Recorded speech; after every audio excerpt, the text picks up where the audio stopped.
I'm Richard Dodd, and you're listening to the Ecology Academy podcast.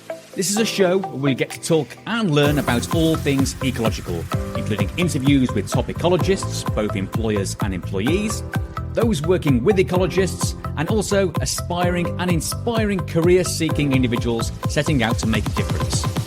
The show aims to provide you with insights, advice, and inspiration to help you succeed and excel as an effective ecologist and to make a real difference to our natural environment. Joining me today on the Ecology Academy podcast, we have Sarah Garratt, Chief Operations Officer, and Andy Buxton, Head of Science from NatureSpace. So good morning to you both.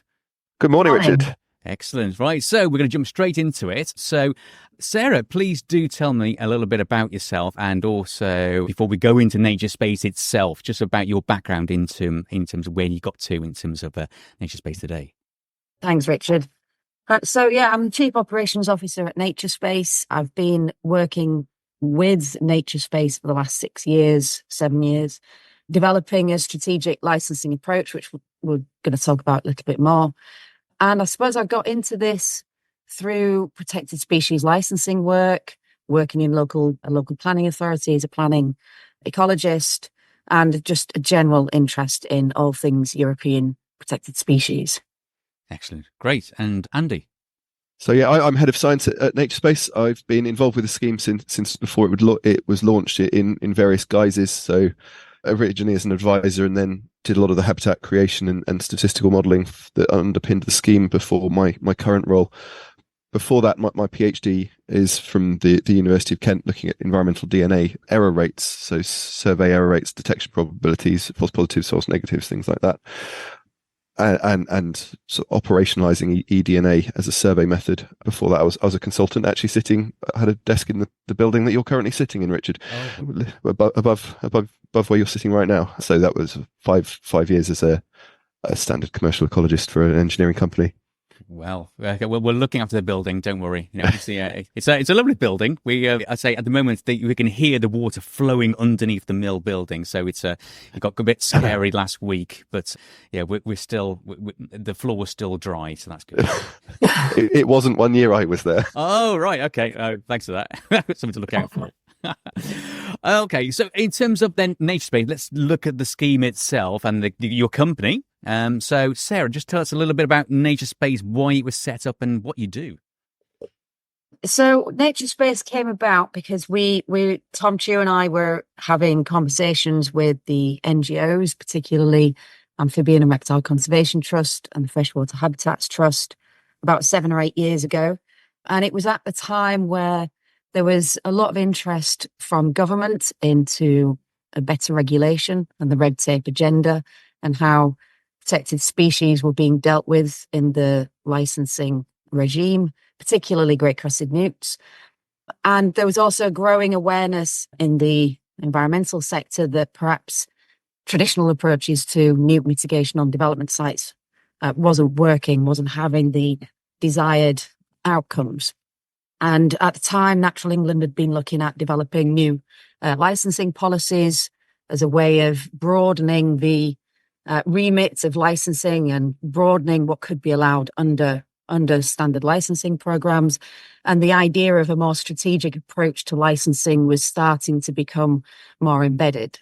Natural England had started with a pilot in Woking, and we came up with an idea with a group of local planning authorities across the South Midlands to pilot another approach to district licensing. And that's where NatureSpace was born. Okay, so these pilot studies, and what year were these started then? So the NatureSpace pilot started in 2018, February 2018, so just over 6 years ago. And then it grew from there. So now we're working with more than 60 planning authorities across quite a large part of England. And the pilot has become embedded as a district licensing approach. In the early days, it was very much let's see if this works. And in the meantime, Natural England have also developed their own approach to district level licensing, how you do strategic licensing like this alongside or shortly after the planning system. Okay, so in terms of, I suppose, the problem, or you were trying to solve then, in terms of, for, I say, different stakeholders, aren't there really? So it's the developers, the maybe also landowners as well. There's the local planning authority, and of course, obviously this is an ecological podcast, so maybe the ecological consultants. So in terms of solving a problem and of course newts, Great Crested Newts. Absolutely, yeah. Okay, so in terms of, it's impressive now that 60 local authorities are actually on board now, but going back to the root of I suppose, a problem for maybe developers, landowners, local authorities, and of course, newts themselves. So, how has NatureSpace, helped each of these, or address a certain problem that they have? So let's look at it from the local authority point of view. So how do you take it from being a pilot study to spreading it to these 60 plus local authorities? Well, yeah, the very first license was granted for 2 years to the first 7 planning authorities. So that was the pilot. And then since then, with the proof of concept, it's working, it's having demonstrable outcomes, and I'll invite Andy to talk some more about that in a minute. More and more local planning authorities wanted to get on board with the scheme. I think the reasons for that were the scheme was designed primarily as a conservation scheme, so it had newt conservation at its heart as a fundamental driving principle. This has to lead to better outcomes for newts, but also it had to work for developers, because otherwise they will never pay into the scheme. They would never pay if it didn't work for them. They have other options. They would use those. And it had to work for planning authorities, because the idea is that this is integrated within the planning system, so you can achieve efficiencies of time and avoid delays and avoid conflicts between what might be allowed in the planning system and what's subsequently allowed in the licensing system. So it was designed to iron out all of those crinkles in traditional approaches to standard mitigation, development mitigation. So we had to satisfy all of those requirements. We had to design a scheme to deliver better conservation outcomes. And now 5 years, 6 years on, we're in a place where we've got lots of data and we can really start to look at what those outcomes are. But it also had to work for the other parties as well. Yeah, in terms of, I say, let's look. How did the local authorities gain then? So, what problem are you solving for them? How does it work in terms of easing their burden, should we say? Well, I think when there's a standard approach to survey and impact assessment, mitigation, and on-site compensation, the local planning authorities are having to deal with that decision making on their own, and with Natural England's future licensing decision being completely separated from that part of the process. So you've got the local planning authority weighing up whether or not a development proposal is going to impact on newts, and whether those impacts can be dealt with properly, and whether the planning authority's decision meets the legal requirements set out in the habitats regulations, whether it's meeting their legal requirements to have regard to the requirements of the Habitats Directive, for example. And they're having to make that decision on their own. They're having to decide whether a license is likely to be granted by Natural England at some future date. What this scheme does for them, apart from solving unfortunate delays in having to wait for survey data, is giving them certainty, giving the planners certainty that a license can be granted, because license has already been granted. So they've got that certainty of position in their decision making, that if a development proposal can use a district license, and we have to assess that on a case by case basis. But if a development scheme is coming to a local planning authority and saying, here's my certificate, I can use this district license, then the local planning authority has got that confidence that all of their legal requirements are also met. Yeah, so you're taking away that, as you say, that uncertainty then in terms of, will Natural England grant this license application? So satisfying the 3 tests then. So you're taking on that burden on their behalf, is that correct? Well, kind of. We're taking on that burden through Natural England as the licensing regulator. They continue to act in that role. Natural England regulates all of the licenses that are granted, whether that's a district license or a standard license. But what we're doing is bringing forward Natural England's decision making and getting the licensing scheme in place before the local planning authorities are having to make their decisions. Great. Okay. So you mentioned previously about obviously the data. It's been 6 years now. You collected that data in, and obviously better outcomes for Great Crested Newts. So it may be bringing Andy now in terms of the data then that's been collated and over the past 6 years. So how does this feature? So why is it important to collect the data, and what are you doing with it? Well, first of all, this as Sarah said earlier, it is a conservation outcome focused scheme. The whole reason for doing this is to give better outcomes for Great Crested Newts than the standard mitigation licensing that we have been using for the past 30 years or so. So we need to be able to demonstrate that this is in the best interests of Great Crested Newts. So we have a very, very stringent and extensive monitoring and evaluation program that sits alongside it. So we're monitoring not just the compensation ponds that our partners put in the ground, but we are looking at the levels of occupancy and habitat suitability in the wider landscape to make sure that the work that we're doing exceeds the suitability as a general rule, or on the level with the wider landscape. So we're very, very expensive and full on monitoring program we conduct every year. So every pond that we have, or our partners have created or restored, is monitored with occupancy assessments. So usually eDNA for the first 5 years, and then the number of visits cuts down, but we're still going to be monitoring for the full time that they're secured.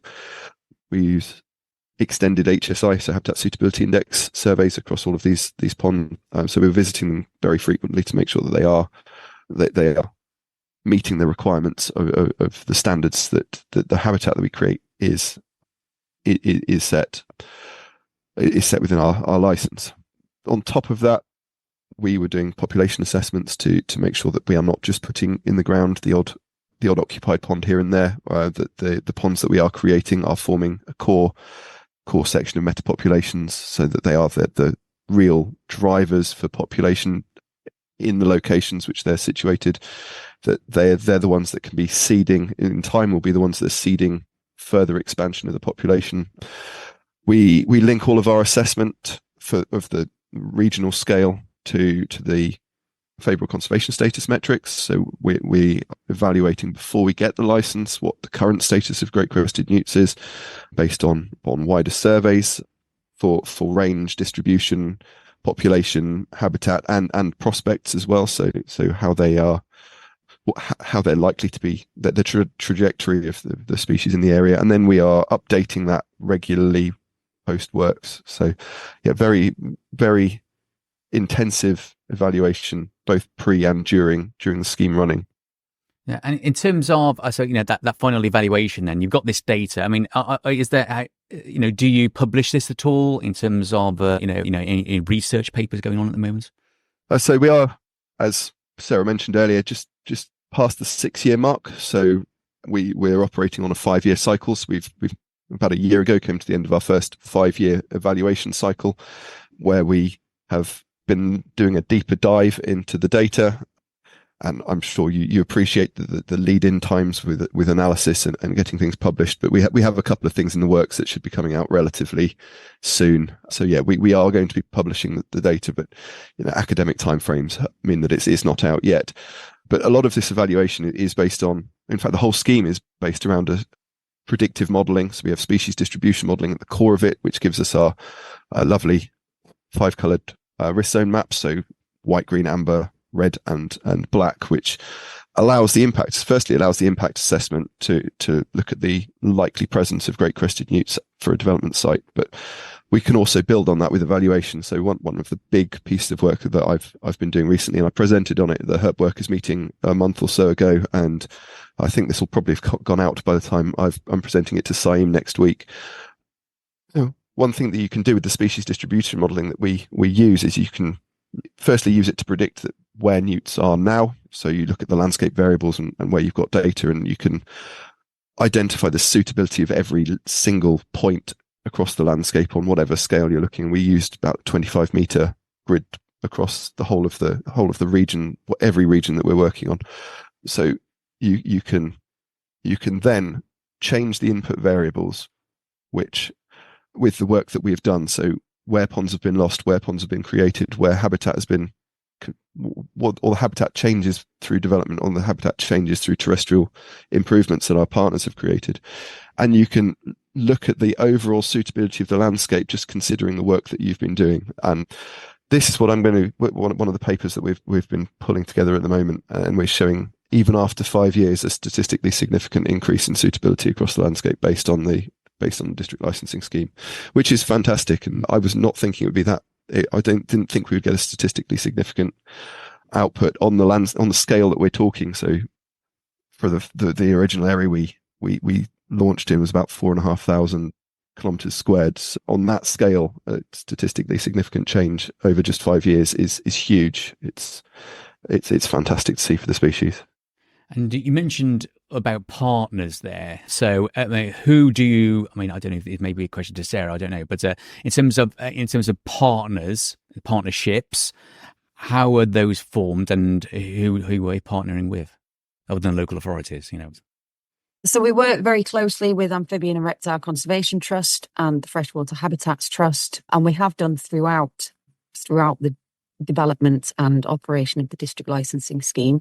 But our closest partner now is the Newt Conservation Partnership, which, like NatureSpace, was a new entity set up specifically to deliver this scheme. So all of the staff at the Newt Conservation Partnership are experts in freshwater or amphibian ecology and conservation. They're all seconded from either FHT or Amphibian and Reptile Conservation Trust, and their entire reason to be is to deliver the conservation outcomes of this scheme. So they're out on the ground working with landowners and securing habitats, setting management plans, creating the habitats, and then monitoring them and managing them thereafter for the next at least 25 years. So they're our main partners. We developed the original species distribution models with DICE, who'd been really progressing the use of that kind of advanced modelling technique for this purpose. Okay, so DICE is the Daryl Institute for Conservation and Ecology at the University of Kent. Thank you. Thanks, Andy. So they've been heavily involved in the development and design of the modelling inputs to the scheme, which underpin it, because there's Great Crested Newts are particularly suited to this kind of strategic approach. Their habitat requirements, habitat suitability can be modelled, and you can design a spatial conservation strategy that helps you decide where the good places are across the landscape to deliver those improvements in conservation status. So range, distribution within the range, increases in habitats and increases in populations, and improvements to prospects. Okay, thank you. So I'm going to just change a little questioning in terms of now. Okay, if I was a developer, so I'm submitting a planning application to a local authority. NatureSpace is one of the operates within that local authority themselves.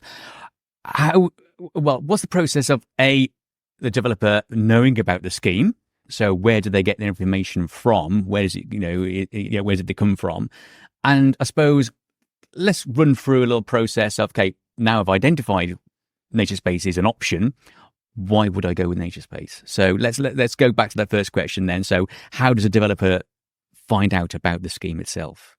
So the local planning authorities who have this option available, they tend to have some information on their websites, and we have a team of district licensing officers who are working, whose job is to support local planning authorities in identifying where impacts on newts might arise through proposed development planning applications, and giving those developers and the planners the full suite of options available. So where newts might be impacted by a proposed development, what are the options for that developer?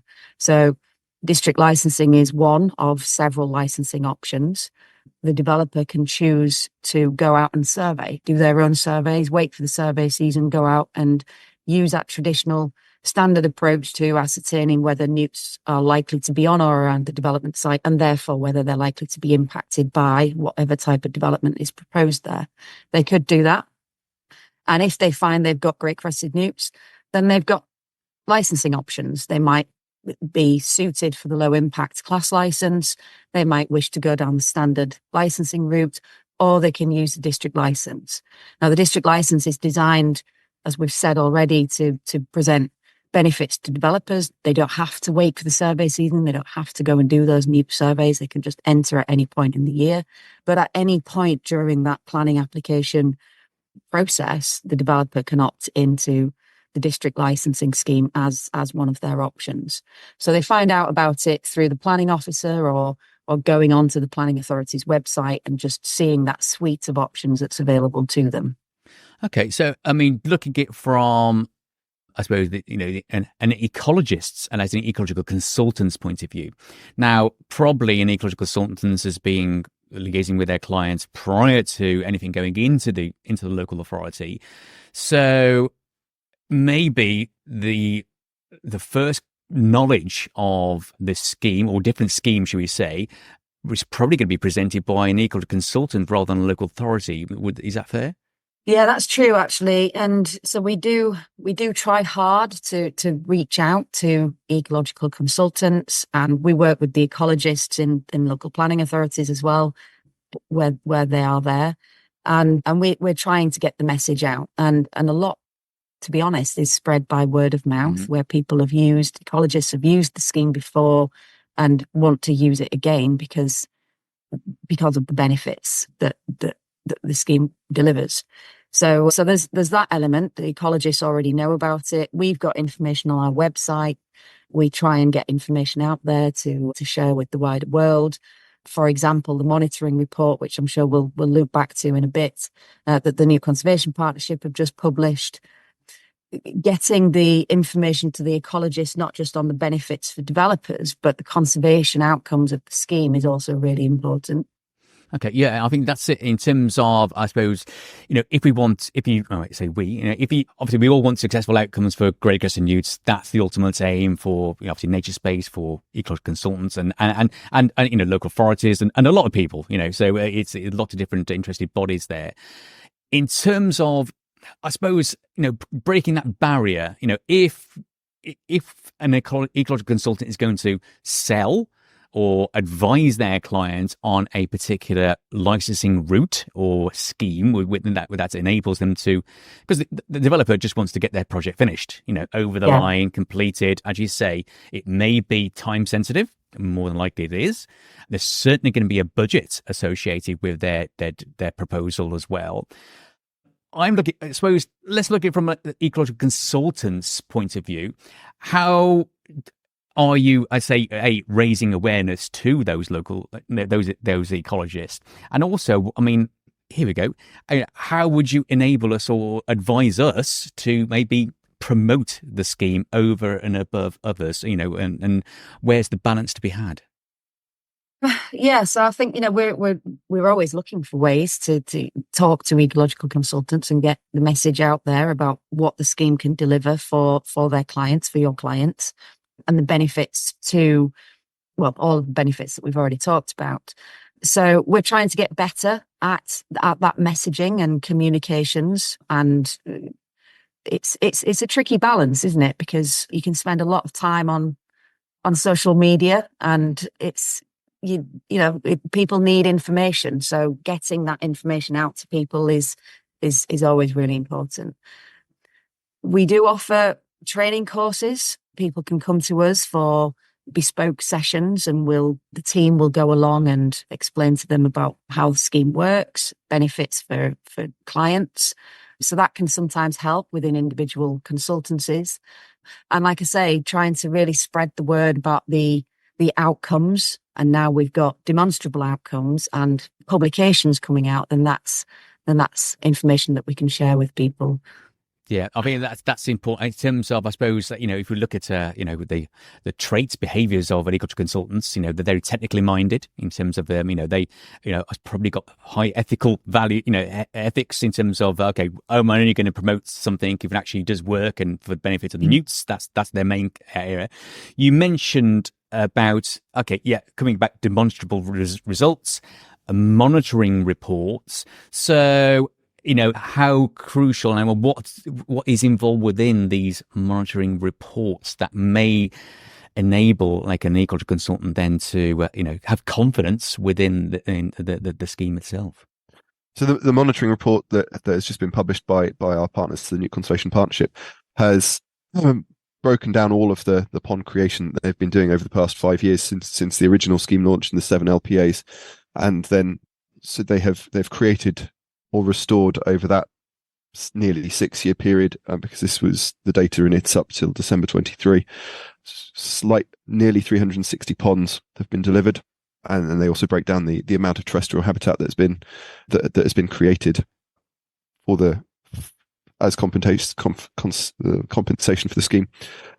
We're also within this report is looking at the colonisation of the ponds that they're creating, because it is a policy not to seed the ponds that we're creating with newts. We don't want to be transporting them around the country. We don't want to be transferring disease. So we have a very strong policy of natural colonisation for all the habitat we're creating. So it is presenting the occupancy rates, and bear in mind that the vast majority of the ponds that they do is pond creation. So they're very, very young ponds, and we're already showing through that off the top of my head, 42% pond occupancy rate, and most of these ponds are within 1 or 2 years of age, which is very, very high. When I have looked at the evaluation at just the oldest set of LPAs, the pond occupancy rate is considerably higher than that, and colonisation is moving. It continues up until at least year 4 or 5 with an upward trend. So we're probably not seeing our full occupancy rate of the compensation ponds yet. So that isn't yet reflected in the monitoring reports, because we're not at that stage. It's still a very young scheme in the lifespan of an individual newt. What else is in the monitoring report? So it basically breaks down the compensation that's been provided, and the occupancy and HSI data that has been collected over the years alongside it. I mean, they do touch on their levels of impact to make sure that they're presenting that we are well ahead of our legal requirements in terms of pond creation compared to the impacts, the gain multipliers that we have to apply there as well. Okay, I think it's the scale that the delivery is at as well, and we're not creating thousands of ponds, but we are creating hundreds of ponds that are really well designed in good places to allow newt populations to strengthen and expand and be reconnected across the landscape, with all the benefits that brings, not just for newts but for wider biodiversity as well. And that's considerably more than has been possible to achieve through standard approaches to licensing. And whilst we've all got examples of where individual site-based approaches have worked and can work, equally there are many, many more examples of where it just simply hasn't worked for one reason and another. It's, whether it's a lack of expertise that the developer has enlisted to help with habitat creation on the development site, whether it's just the type of development and newt conservation, newt survival just don't usually match. The houses get occupied and the newts disappear, even if you do manage to retain some decent habitat on site. And then all of the other long-term issues with actually looking after newt habitats for newts, and quite often that monitoring and management just doesn't get done on development sites. There are conflicting management requirements, and the newts lose out long term, and the survival of the population is by no means certain, and in many cases the population just goes extinct. So what we're doing here is completely different. That doesn't mean there isn't a place for on-site compensation and on-site mitigation in certain circumstances. That's part of this scheme as well, but it is in certain circumstances where there are clear benefits to the newt population, and then proper long-term management and monitoring is secured through the planning process. But mostly what we're doing is delivering off-site compensation, really high quality habitats delivered by experts in good places that are secured for the future. And there is at least 25 years of management and monitoring that is secured through a legal agreement with Natural England.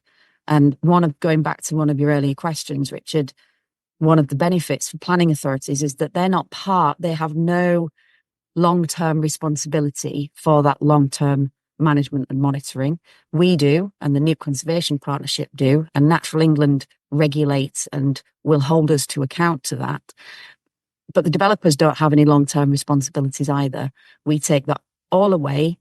So no matter what happens on the development site, when the developers built the houses and moved on and is thinking about the next site, it doesn't matter because all of the compensation requirements have been dealt with by us, properly secured.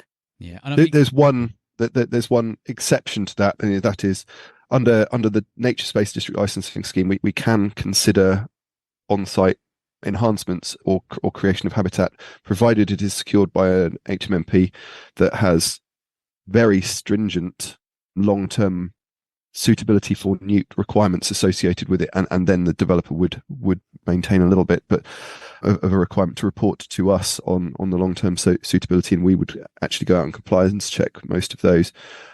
So there is that element that we can and we do consider what is happening on a development site to reduce an impact assessment, reduce the overall impact. But in those circumstances, the developer does need to take on a little bit of long-term responsibility. Yeah. Okay. Yeah. So there is so there's part of that, the on-site enhancements, and you mentioned HMP, so that's Habitat Management Plan. Is that correct? Habitat Management and Monitoring Plan. Monitoring Plan as well. Okay, and followed by the compliance check. So I think this is what as a maybe a practicing ecologist, then. So what reassures me is it gives you, as you mentioned, the expertise, the knowledge. It's a science-led approach. You've got that consistency as well. And that collaborative approach, you've got those experts in, I say, so from the Newt Partnership and yourselves, and obviously it does benefit multiple stakeholders, as you mentioned. The developers can sort of it benefits them, in a lot of ways. But I think in overall, it benefits Great Crested Newts, and I think I can see that that from this approach. I'd expand on that. It benefits a huge variety of things on top of Great Crested Newts. Pond creation landscape is key to freshwater conservation. That Freshwater Habitats Trust, our partners, will bang on about this at length. But creating fresh, clean water, freshwater ponds within the farmed environment, within the wider landscape, has a much bigger impact on overall biodiversity than river restoration or other types of freshwater conservation or planting a piece of woodland per unit area. So this scheme is focused on Great Crested Newts, is funded by Great Crested Newts, but we're having immeasurable wider benefit to the landscape as well. I was at Ponds earlier this week. I was running the Newt Conservation Partnership's survey training, actually, and they took us to this very big site in the Forest of Dean that they'd been working on for the last few years, and the number of toads that are using that pond, which is a priority species, they're declining across the country. We're actually demonstrably worried about toads. Was fantastic to see. It's been 10 years since I've seen that many toads in one location. So we're having massive benefits on other amphibians. This site that we were at, the local dragonfly recorder had been out to, and it is now their favourite site in the Forest of Dean. So we're having huge benefits beyond just Great Crested Newts. This scheme is designed for wider biodiversity, funded through Great Crested Newts, but Great Crested Newts are key. We have to demonstrate that we are benefiting them, but there's so much else going on. Okay, well, that perhaps we can have a conversation about then. It's the wider benefits now. Obvious biodiversity net gain, for instance. So as this come into as mandatory within England. So I mean, how does NatureSpace, I suppose, complement biodiversity net gain? So is there room for this district licensing scheme, and how does it impact upon or influence biodiversity net gain? What role do you play there?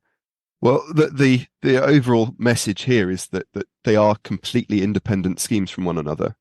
They are set up differently. They are underpinned by different legislation. You've got the HABS Regs and the Wildlife and Countryside Act and the NERC Act, which sit above district licensing, and then you've got the Environment Act and all of the subsequent secondary legislation that has recently come out for BNG. And they are two separate entities. They're two requirements for the developer that they have to tick the boxes. It's not to pick one or the other. You have to do both. They're both mandatory, species licensing and BNG. They function very differently. The principles behind them are the same. You create habitat under both of them, but they are for different purposes. But the underlying principles of how they operate are actually quite different. They both have the same similar mitigation BNG hierarchy associated with them, but how compensation is allocated under the district license, we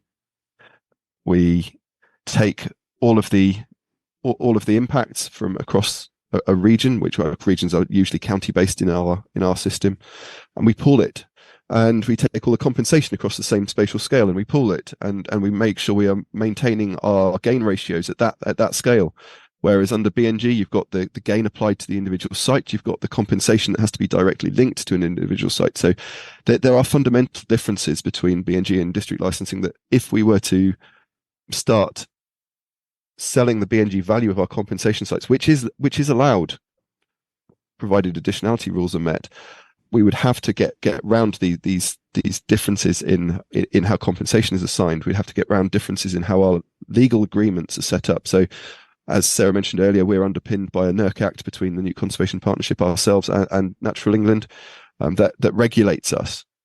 There is no kind of equivalent under BNG, but we have legal agreements with every landowner that we have, which is very similar to BNG, but the function of these agreements isn't the same. We have them to private agreements that feed in, that allow the habitat to feed into the scheme, that says the landowner will manage it in the same way, in the way that we need, but they are just private agreements. They have break clauses in them. They have get out clauses, so the landowner can pay us back for the ponds, and we will go and spend that money somewhere else.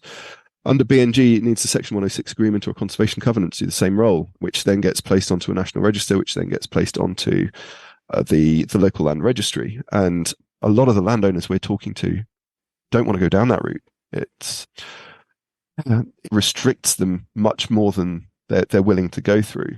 And we're getting a lot of pushback when we're discussing conservation covenants or Section 106 with landowners. But that doesn't mean we can't integrate the two schemes. Like I said earlier, the use of district licensing compensation or creation of habitat can feed into species licensing. It can feed into BNG. The same intervention can have two values, and we are working on ways of how we can get round not get round, but how we can marry up the compensation assignment so that the value of the habitat that a developer is buying from us can be used across the board for them. We also feel that this will have huge benefits for nature conservation. So if we're delivering BNG alongside our district licensing compensation, we'll be able to fund bigger sites. We'll be able to fund more creation on these sites. We'll be able to fund more diverse sites because we won't necessarily just be thinking about newt conservation. We'll be able to look at fens. We'll be able to do, heathland restoration. That's a bad example because heathland's worth nothing in the metric, but we'll be able to look at much more complex, much more broad scale conservation projects and fund these, which will have wider benefits for newts, for other species, for general biodiversity. Okay, great. Thank you, Andy. So, I mean, you touched on it on there. What's the future for NatureSpace? So where do you go from where you are now? So you've got 60 local authorities on board. Let's say you do 360 ponds created. What's next? I know, Sarah, do you want to take this one? Or we keep doing what we're doing. That's, first and foremost. We keep working with our local planning authorities, and we keep doing what we're doing and doing it well. We keep monitoring. We keep building up this incredible amount of data that we've got, and we are working with other local planning authorities. We're working with infrastructure providers. We have secured two licenses for Network Rail for two of their regions. We're working on the final two regions for England at the moment. which operates on a very similar basis to the district license, except it operates outside of the planning system. It's a license to allow Network Rail to carry on its responsibilities as a provider of the nation's railways and to maintain and enhance the railway network, but with access to a much easier licensing system than they would always otherwise have access to. So we're working with infrastructure providers and some very significant, nationally significant infrastructure projects. And, our ears are open to whoever might be interested in exploring a licensing opportunity like this. BNG is something, as Andy said, that we're exploring. The integration of district licensing with BNG has potential benefits for developers and planning authorities in bringing those two regimes together and having something that's complementary up to a point, and making sure that all of those rules around additionality, etc., are met. But it's with a conservation focus and ethos that we want to use this funding to deliver really, better conservation outcomes. Yeah, I'm really excited about where we're going with NatureSpace and moving beyond just the Great Crested Newt project.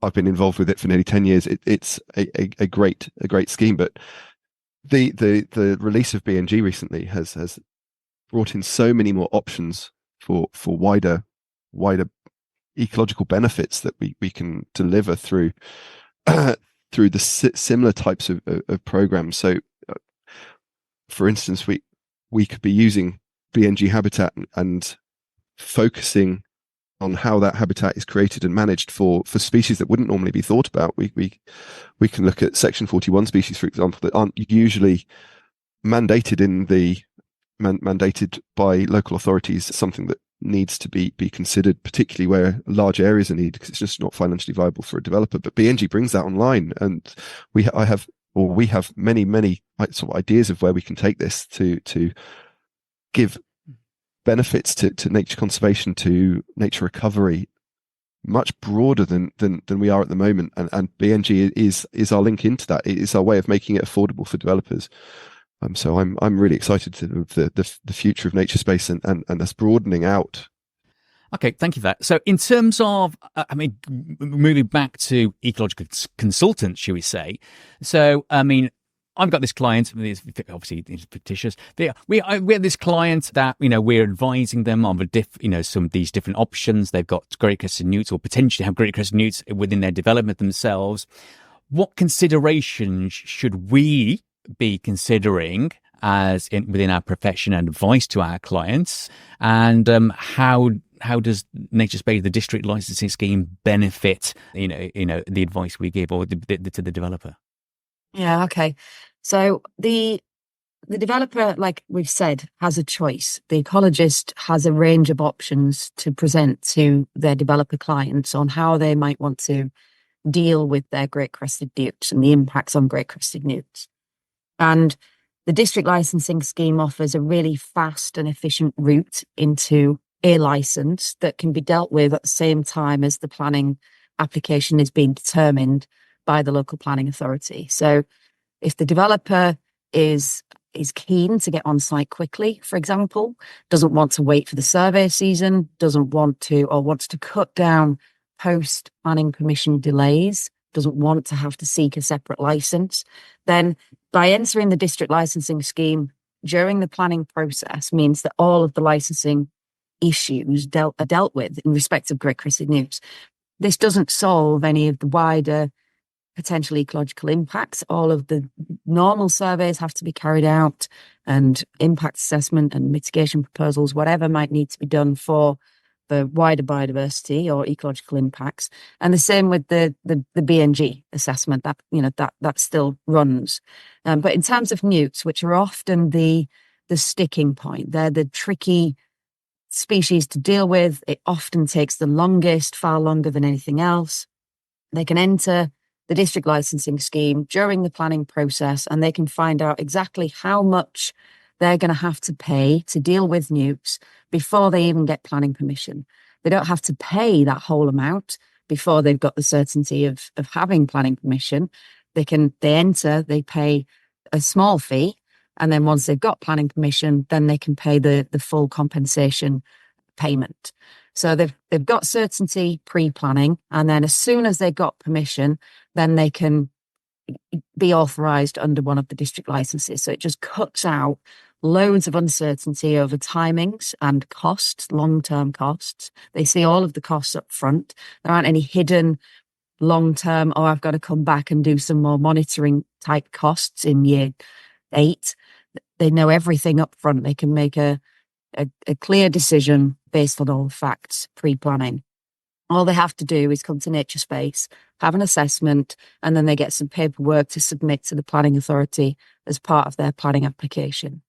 The planning authority, if they're granting planning permission, they will apply 1, 2, or 3 planning conditions, standard wording. All the planning authorities have used them multiple times, and they apply these standard conditions to the planning permission, and that's what creates the link between that planning permission and the future use of the district license. And once the developer has paid any remaining balance of their district licensing fees, then they get authorised under the district license and they can proceed as per any requirements. Now, we've talked already about the potential for some on-site measures. This district licensing scheme doesn't assume that everything is lost within the red line development site boundary. There are occasions where it would be better for newt conservation to have some retention of important habitats, maybe some enhancement or creation of new habitats where this would benefit the newt population. And that's taken into account in the net impact assessment and ultimately how much the developer has to pay into the scheme. There is also some potential for mitigation, on-site mitigation measures to try and reduce harm to Great Crested Newts before the destructive works start. And that's reserved for those really high-risk situations where we expect that there might be large numbers of newts impacted. So that's going to be in areas that are identified through the modelling process as high risk for Great Crested Newts. That's the red zones on our impact risk maps, and where the development site is very close or includes ponds within the development site boundary and highly suitable habitat for Great Crested Newts. And in those cases, there might be some mitigation requirements. They'll be reduced compared with standard mitigation requirements, but there might be some just to reduce the really, really high risks in those sort of situations. And when we do the assessment, when the developer comes to NatureSpace, having chosen the district licensing option, we undertake a bespoke individual assessment. So our technical team is doing this day in, day out, and we have a very strict set of protocols and procedures that they follow. There's a quantified qualitative metric assessment of impacts on Great Crested Newts, and that determines the 3 elements of the mitigation hierarchy. It's looking at whether the site should be avoided in whole or in parts, because there is potential for some development sites to be very, very critical for the newt population. So, for example, if a development site would result in a loss of range for the species, then that's really serious, and we would potentially have to, look at how to reduce or avoid those impacts so that we can avoid impacts at that scale. We're also looking at how to minimize the impacts on newts using mitigation in high-risk situations. And then the metric also determines the proportionate compensation fee that development should pay, taking into account the specific impacts, the types and amounts of habitat, not just ponds, but terrestrial habitats, how close those habitats are to ponds, how well connected they are across the landscape, and what the impacts are. So it's a proportionate qualitative assessment of what the cost for compensating for those impacts should be. Okay, so the developer then gets that paperwork. Mm-hmm. They then decide whether they want to use a district license, and in most cases people do. They submit the paperwork to the planning authority, and the planning authority has then got that reassurance of a process having been followed that's been regulated by Natural England, and they can rely on that paperwork to say, yes, in this case, the district license is available for this development site. That metric assessment also defines the compensation requirement that we would have to do for that for that impact, the impact that's being delivered by that development. So it would tell us the number of ponds that we would need to compensate to meet the occupancy and the gain multipliers or ratios that we are bound by, and the area of terrestrial habitat that would need to be delivered to. So when I say terrestrial habitat delivered, that is uplifting habitat into a suitable condition for great crested newts when it wasn't before. that would be needed to be delivered to compensate for the impact from that development site. Okay, just a couple of questions coming from this. So in terms of I'll come back to fees in a second, but obviously compensation, off-site habitat creation. Where's this land come from? Where's this land identified? Well, we've got a spatial conservation strategy that's part of the license application that goes to Natural England. We have a series of strategic opportunity areas that are identified across the landscape for every region. So this is not a national compensation scheme. This is a regionally based spatial conservation strategy for usually the county and the planning authorities within a particular county. So there's that broad scale spatial assessment that's done largely based on the modelled outputs, but also taking into account other factors in the landscape like barriers and that kind of thing. But on an individual site basis, the Newt Conservation Partnership are looking at using that spatial conservation strategy, but they're also looking for very specific sites. They're looking for sites where they can deliver high quality habitats, clean water, and have sites that are going to contribute to that newt population. Okay, so they're actively looking for sites to bring on board then? Working with a whole variety of landowners, so they're out talking to landowners on a daily basis. They're talking to a huge range. They've got sites that are owned by the MOD right down to hobby farms. So quite a Forestry Commission, wildlife trusts, we have compensation on their sites as well. But council land, council land. So anywhere that falls within the criteria that they have for a suitable delivery site. So it needs to be able, you need to be able to dig a pond and it will hold water. That's sort of fundamental for pond creation. but it should be being fed by clean water. So we want to reduce arable runoff into it. We want to not have it linked to a stream that might have fish in it, for example. They're looking for the existing suitability of the terrestrial landscape. But beyond that, they're looking for how easily is that site going to get colonized by great crested newts? Is it completely isolated? Is there actually no chance that putting a pond or putting a series of ponds in terrestrial habitat it is actually going to benefit the species? And if they don't think that we have models actually that show the connectivity across the landscape, and if this area is not going to be linked into where great crested newts are, then there's no point in building there. So there's a huge checklist that they go through to check that a site is suitable before they'll sign an agreement with the landowner. That's probably an entirely new podcast from the Newt Conservation Partnership. yeah, we'll have a look at that. We'll probably bring it on board later on. Yeah, thank you for that. And going back to fees. So in terms of, so when does the developer, first I imagine there's a couple of payment plans as well, this or stages of, so initially when they, because you say everything's up front, they know all the costs, so then they can make an informed decision. So, but at what stage is the first payment required, and what's that for? And then any supplementary payments as well.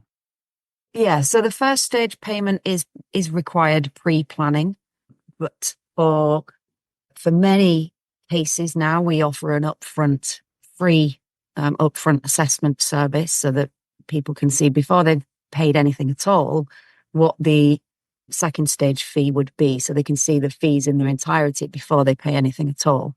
But in order to use the district licensing scheme as evidence for the planning application, then the first stage fee does need to have been paid, because that locks in the developer, their commitment to the district licensing scheme, and it's a full assessment at that point to present to the planning authority. Some cases are just a one-off fee, just a single one-stage fee only, and that's reserved for the really low impact situations. So householders infill development, genuinely low impact development that's having, potential impact on newts. A newt might turn up during the course of works. It's a bit of an insurance policy in some cases, but it's in terms of population level impacts, it's going to be low impact type activities. Everything else gets a full bespoke assessment, and it's those cases that are split between a stage 1 fee that's paid pre-planning in order to get that assessment done, get the report to submit to the council.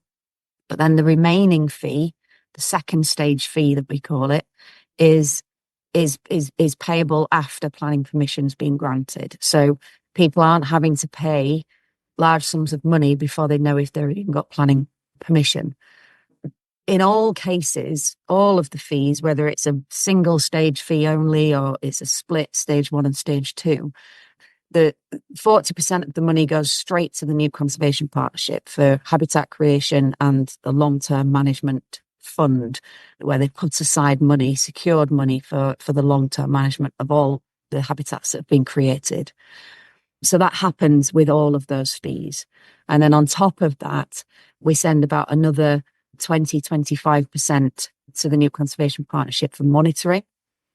And then there's a whole load of money spent on supporting local planning authorities, data costs, remodeling costs, reporting costs, renewal costs, etc.